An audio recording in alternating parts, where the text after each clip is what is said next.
করবেন না। আমি সেই প্রোগ্রামটা না করে দেশে চলে এসেছি।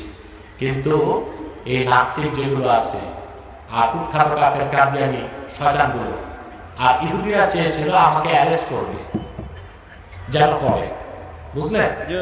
আলহামদুলিল্লাহ আমি অত্যন্ত সম্মানের সাথে হিথ্রো বিমানবন্দর ত্যাগ করে বাংলাদেশে এসেছি।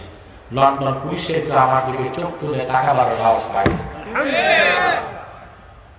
তো সারা দুনিয়ায় এই কাদিয়ানীদের পক্ষে চক্রান্তগুলোর টাকা আসে লন্ডন থেকে। আমাদের দেশে তারা নাম পরিবর্তন করে করে মিথ্যা পরিচয় দেয়।